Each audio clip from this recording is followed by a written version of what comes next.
This has been a bit of a setback for us, a bit disappointing for the country.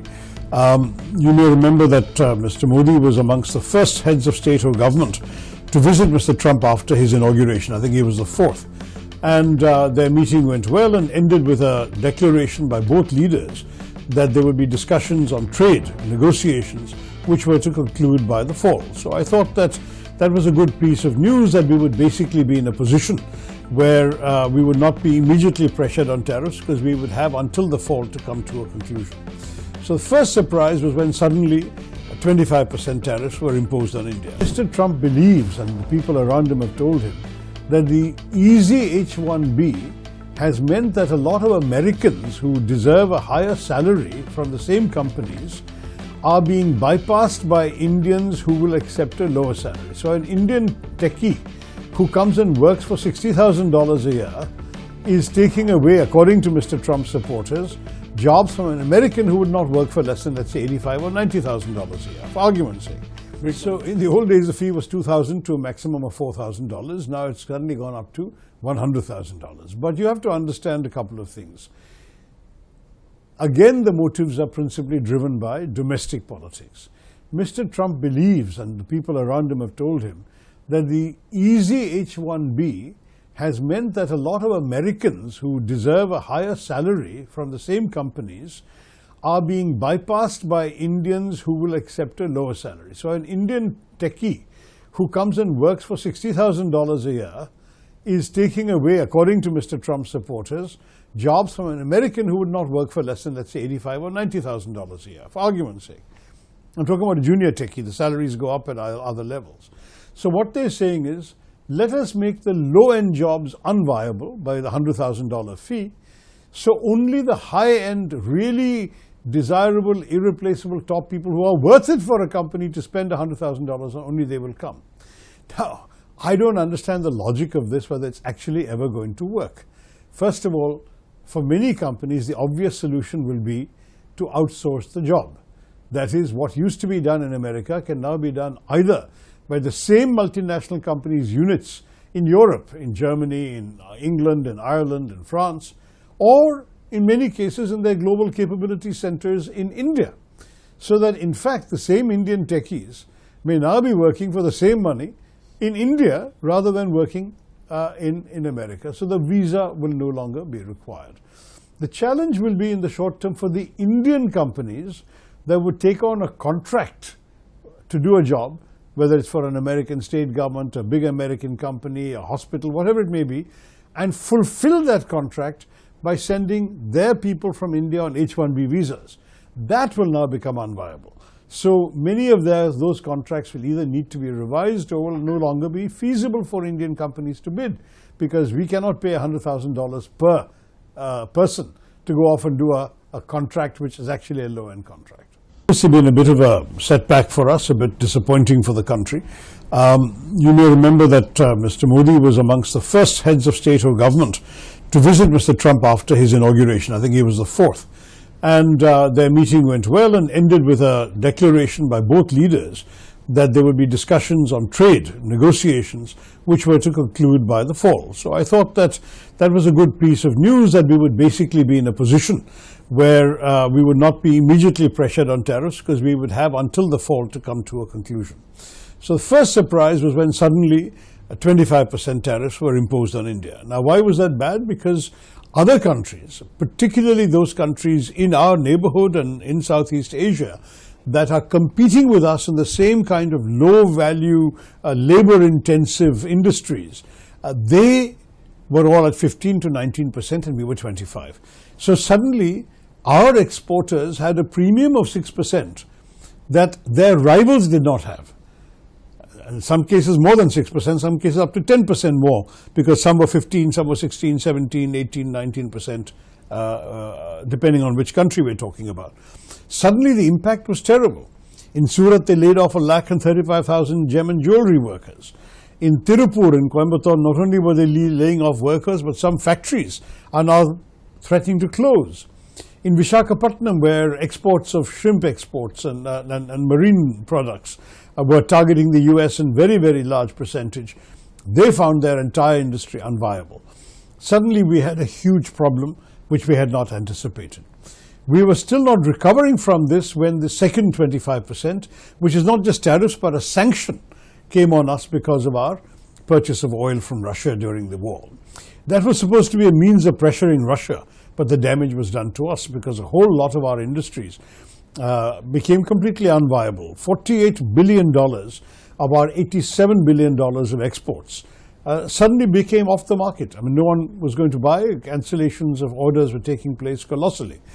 And we suddenly found ourselves in a position where, with the exception of pharmaceuticals, where they still have not decided on their tariff rate, and the question of some electronics like Apple iPhones and some electronic parts, by and large everything else, suddenly India was essentially in the process of losing America as an export market. Now that was very, very bad news, but as you know, there's been some change.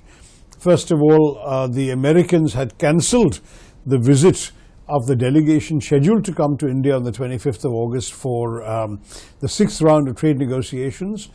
Fortunately, they restored that in September, and the delegation did come last week. And now this week, our Commerce Minister Piyush Goyal has gone, which suggests to me that they are very close to coming to an agreement. That would be on the first 25%. So if we can get that 25 down to the same 15 to 19, maximum 20 that our rivals have, then we are back in business on all of those items, provided that second 25% is dealt with separately. As long as that second 25% is there, it almost doesn't matter what the first 25 is, because with that second 25 we're out of business with America, and we will have to go and diversify our exports elsewhere. But that second 25% is a political matter. It's not, as far as I'm aware, it's not in Mr. Goyal's brief to go and do that. He is there to try and settle a deal on the trade elements. So that's where we stand on the tariffs. And wrong to begin with is that Mr. Trump has this idea that tariffs are the magic instrument to solve a number of his problems. What are these problems? He feels that too many things that used to be manufactured in America are now being imported from abroad. He wants to make that more expensive so that the American manufacturers will start doing things more in America and employ American workers who are his base, the MAGA constituency as it's called. Secondly, he believes that tariffs can be a useful source of revenue for his country. There is a massive deficit in America, colossal. I mean, it's the largest in the world by far. He hopes that by actually collecting, as he claims, billions of dollars every month in revenues by tariffs, that he will be able to bring down his deficit.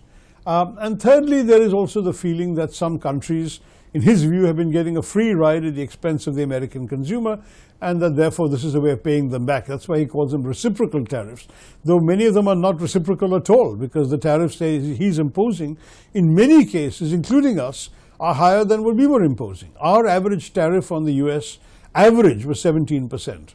Theirs is a blanket 25%, which is simply not fair either.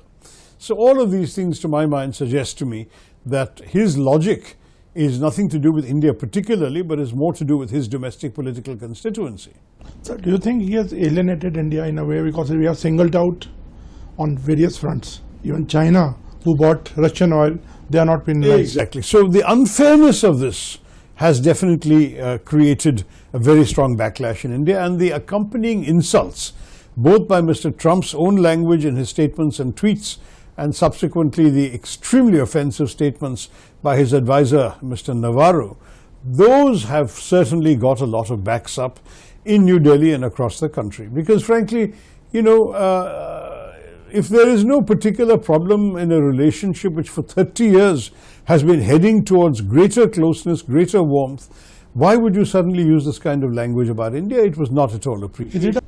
I would not say it's a point of no return, because I do believe that the longer term interests of both countries will eventually bring us back on even keel. It's certainly a very sharp setback in the short term. It is costing us, it is costing jobs in India, it's costing losses in India. And so for India, it is undoubtedly bad news this year. But look at the larger picture. Is America, whatever Mr. Trump do, prepared to write off India altogether?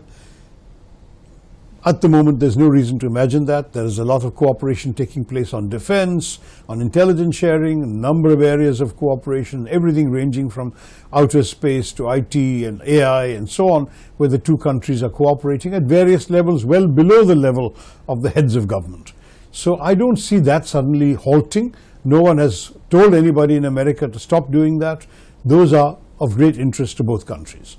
Secondly, we have fundamentals that are still real.